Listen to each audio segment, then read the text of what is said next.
There's no feeling more intense than starting over. If you deleted your homework the day before it was due, as I have, or if you left your wallet at home and you have to go back after spending an hour in the commute. If you won some money at the casino and then put all your winnings on red but it came up black. If you got your best shirt dry cleaned before a wedding and then immediately dropped food on it. If you won an argument with a friend and then later discovered that they just returned to their original view. Starting over is harder than starting up. If you're not ready for that, like if you've already had a bad day, then what you're about to go through might be too much. Feel free to go away and come back. I'll be here. Alright, thanks for coming with me on this trip.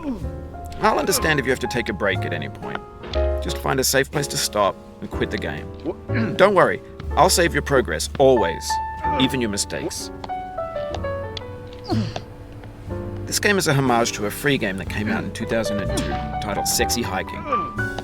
The author of that game was Jazuo, a mysterious Czech designer who was known at the time as the father of B games. And B games are rough assemblages of found objects.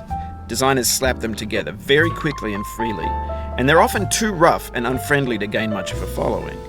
They're built more for the joy of building them than as polished products.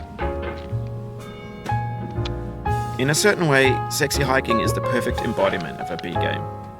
It's built almost entirely out of found and recycled parts, and it's one of the most unusual and unfriendly games of its time. In it, your task is simply to drag yourself up a mountain with a hammer. And that act of climbing, in the digital world or in real life, has certain essential properties that give the game its flavor.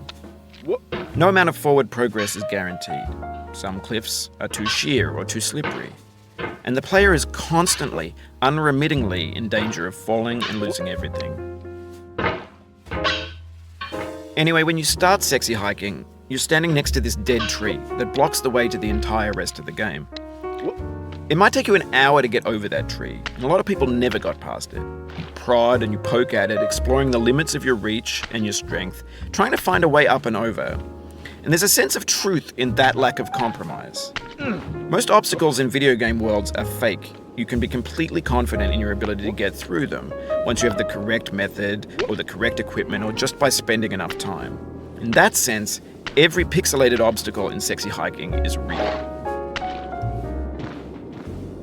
The obstacles in Sexy Hiking are unyielding, and that makes the game uniquely frustrating. But I'm not sure Jazuo intended to make a frustrating game. The frustration is just essential to the act of climbing, and it's authentic to the process of building a game about climbing. A funny thing happened to me as I was building this mountain. I'd have an idea for a new obstacle, and I'd build it, test it, and it would usually turn out to be unreasonably hard. But I couldn't bring myself to make it easier. It already felt like my inability to get past the new obstacle was my fault as a player rather than as a builder. Imaginary mountains build themselves from our efforts to climb them, and it's our repeated attempts to reach the summit that turns those mountains into something real.